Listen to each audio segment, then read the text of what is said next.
Number 18, Anthony Delpech. 16 years ago, he set the standard for the most number of winners in a season, a record that still stands today.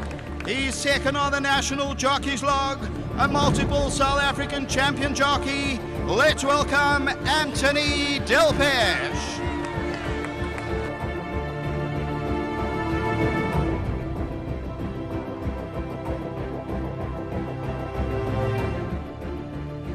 It's a beautiful, bright, sunshiny morning here at Randkiesfontein, the 23rd of February to be precise. And this time last year, the first leg of the Triple Crown, the Gauteng Guineas a Grade 2 event, had not even been run. Mainly because they brought it forward this season with good reason, which is a completely separate story. But the point is that Alistair Gordon trained a horse. His name was Monk's Hood. He was owned by Mary Slack, and he was beautifully ridden by Anthony Delpech in an absolutely eye-popping performance. He demolished the opposition, and I can remember the tones of Alistair Cohen being so emphatic about the way in which he sauntered home, beating Sir Charge. Monk's Hood has won it by 6. It's a demolition job. He's come back to Johannesburg, all the way from KZN, and Anthony Delpech and Alistair Gordon team up. But Anthony Delpech was unfortunately about to encounter some misfortune, and we all know what happened in the second leg of the Triple Crown, the Classic, in which he was riding a horse called Majestic Mambo. But we'd like to take you back to last week's program, part 2 of the Anthony Delpech story, in which he was victorious back in 2004 on a son of Zabeel called Gray's Inn for Michael de Kock and Bridget Oppenheimer. He won the championship that year in an absolutely toe-to-toe tussle with one of the greatest jockeys that we've ever seen in South Africa, in Anton Marcus, and thereafter went off to Hong Kong to meet probably the best horse he ever rode in his career, a horse called Vengeance of Rain, trained by David Ferraris and owned by the Chow brothers. So let's first of all relive some of the excitement of the championship, and thereafter we'll go and meet Vengeance of Rain at Sharton Racecourse, Hong Kong. Yeah, Andrew, I've been very lucky, especially in my last couple of years, to be associated with such good horses. And obviously that makes it much easier. I mean, you talk about Bolt Silvano. I mean, he is a fantastic horse, and Igugu, Gray's Inn.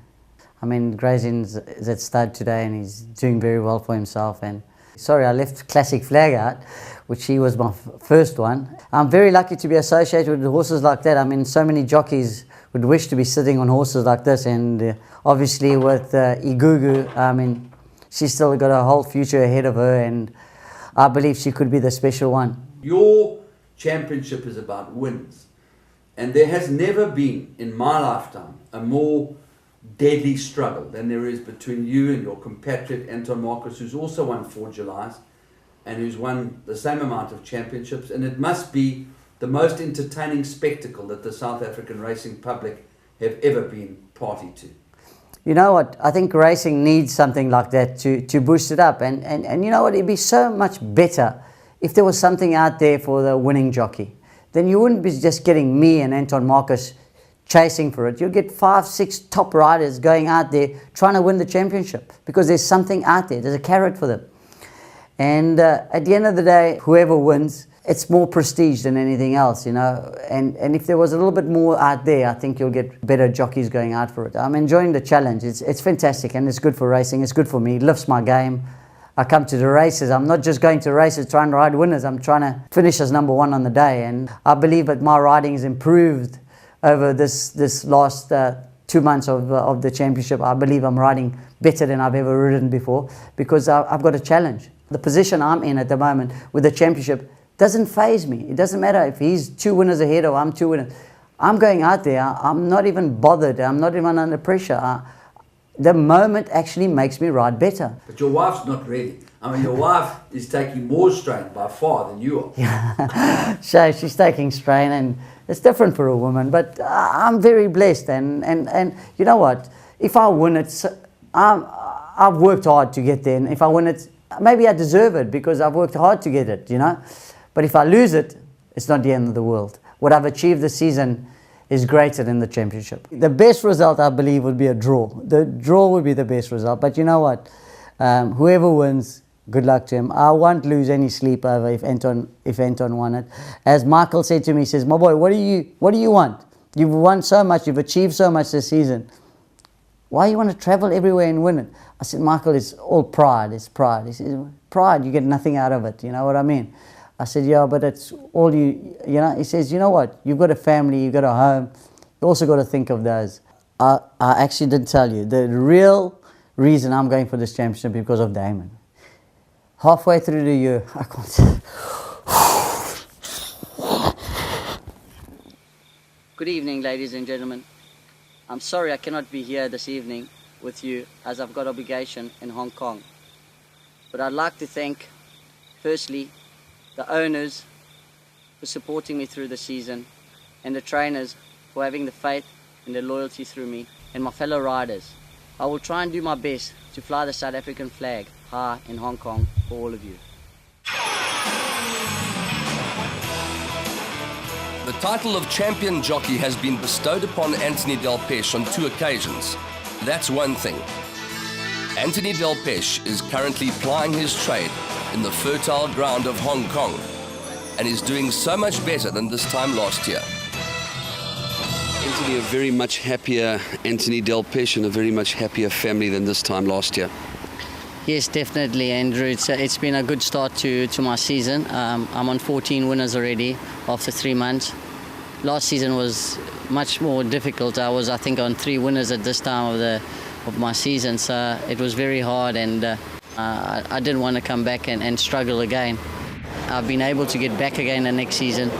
I must give it a go and see what happens, and that's exactly what we did, and it's worked out very well, and hopefully that it keeps on getting better. If you're going to be very successful in a place like Hong Kong, you need a good backup, and I'm just hoping whole thumbs that things will work out well within the 2 of us.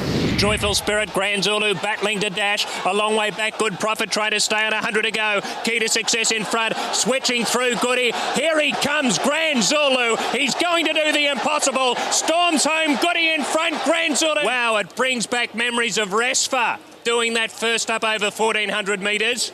From last, stormed home, Goody's got the inside run, it's a nail-biting finish, Goody's in front, Grand Zulu drives. Could never dream of a year like how I had this year.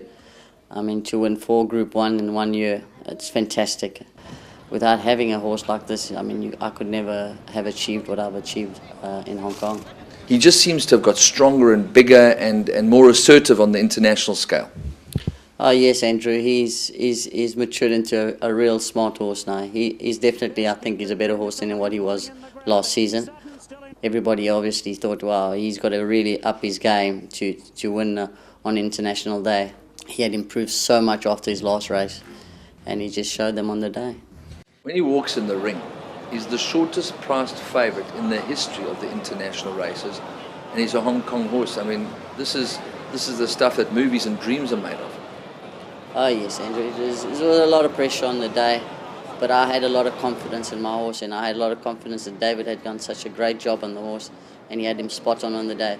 You know, that's the most important part. Is riding the favourites. Sometimes you get under pressure and you get very nervous, but riding the favourite that you know this is a good horse and he is spot on today, then your pressure is not as big. He deserved to be a favourite. I don't really believe he should have been the price he is, but he's the Hong Kong favourite. So that's the way. That's what happens in Hong Kong. Once they get to love a horse, it doesn't matter what's in the race. He'll be favourite.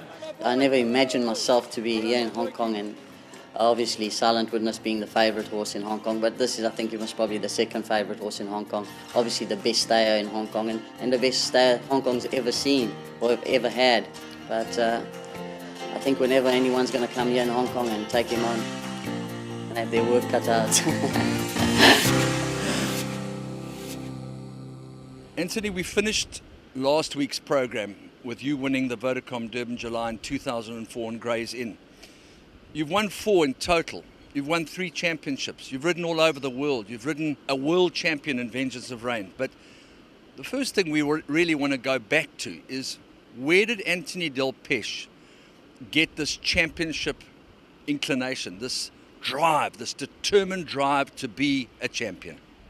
Yeah, I think my dad was a very competitive person. My dad was always a hard worker and always wanted to be a step ahead, and yeah, I think I was probably following my dad's footstep. He had a lot of drive in him, and not everybody has got it, and you got to have that hunger behind you, and that's what I had.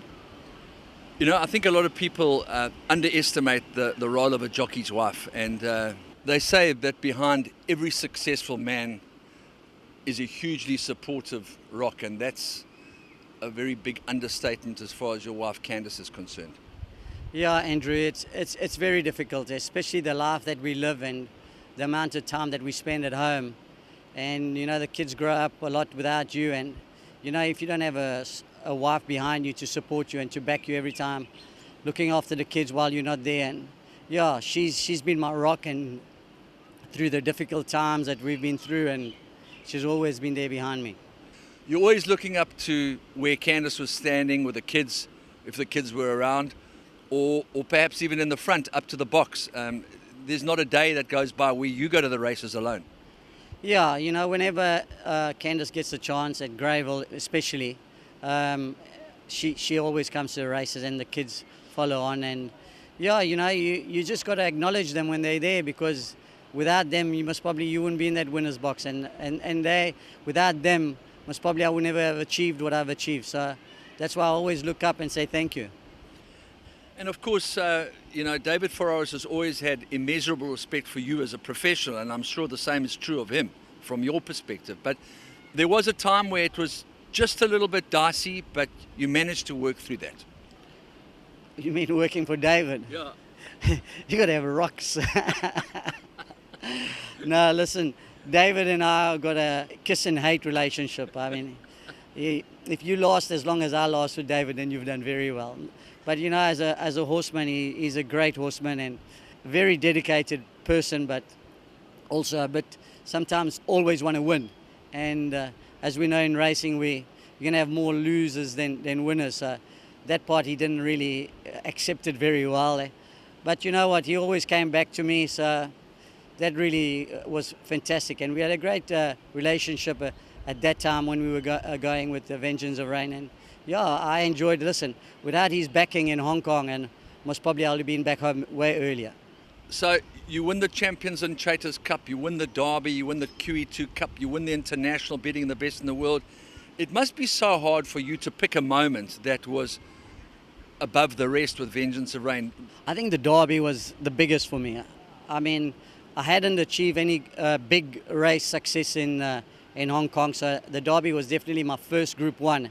And obviously in Hong Kong, the Derby is the ultimate race you want to win.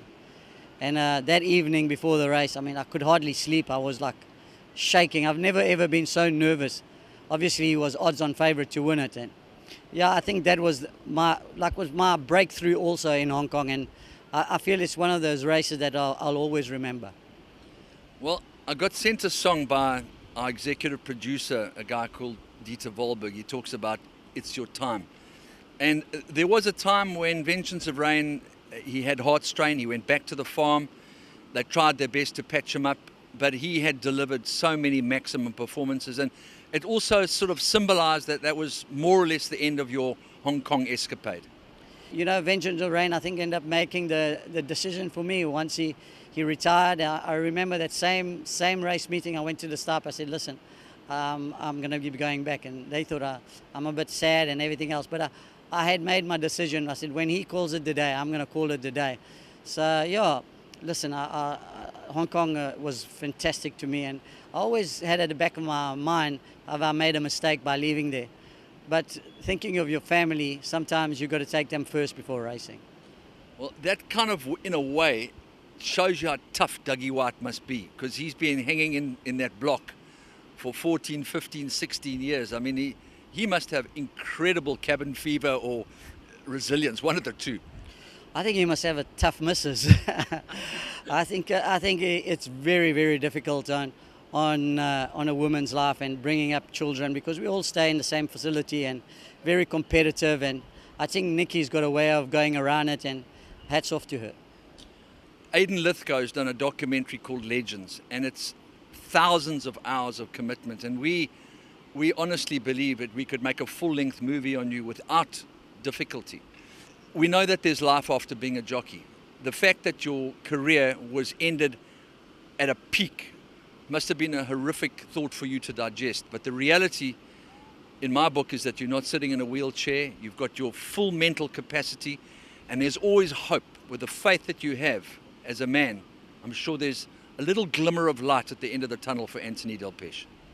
Yeah, Andrew, I think the hardest part is I was at the top of my game. I was 30 winners clear in the championship. I had won the championship the year before, but not just saying that is I just started riding for Mary. It's been my second year riding for her, and it was like it rejuvenated me. I felt like I was riding better than I've ever ridden in my career, and it was that 2 years that I really was looking forward to, and I thought there was so many nice horses coming through, and yeah, it wasn't at my time. It was cut short of, but that happens in life, and I'm lucky that I can walk and I can talk, and yeah, but it's not as easy as anybody out there thinks. Oh, he's healthy and that. It's very, very hard to digest. If you know from the age of 15 years old, all you've done is ride horses, and horses have been your life. And now being without horses, every day is a difficult day, but it will take me a bit of time. I'll get over it. Obviously, you must feel a lot of love from a lot of people in what's happened to you and your family. Andrew, that's when, now that you're not riding, that you really see how much people really appreciated you. And, you know, you do take a little bit for granted when you're out there riding. And now, today that I'm not riding, and just to see how many people really appreciated me, and so many people send so many kind words, and it's very, very touching. And it just shows you that you were somebody when you were out there on the racecourse. Well, quite often I think to myself when I'm overseas, maybe I'm never going to see that person again. Maybe I'm never going to interview him again, whether it's Bob Baffert or Charlie Appleby or whoever it is. But I'm hoping in my heart that this is definitely not the last interview we do with you as a jockey. The fact that there might be a glimmer of hope, and that whatever you decide to do, that racing will always feature somewhere in your plans. Well, I'm sure something to do with racing has to be in my plans, because all I've got in my blood is horse racing, and all I've known in my life is horse racing. So to go outside of racing would be something stupid for me, you know, because I've got so much to give in the game, and I've learned so much. So I'd like to give a little bit back into the game. So someone will come along, or something will come along, and you know what? I've accepted that I won't be able to ride. It was very, very difficult, and it was not my choice. It was, although I pushed myself so hard to get back. And after listening to the doctor and saying whatever, I think I must be stupid to go back and ride, and to listen to what he said can happen to me if I did have an accident again, or might not even have an accident, just be riding. It can happen to me. So I think I'm going to take his advice on that. You know, I'm not the doctor, I'm the jockey. So I'd rather listen to the man that knows what he's talking about.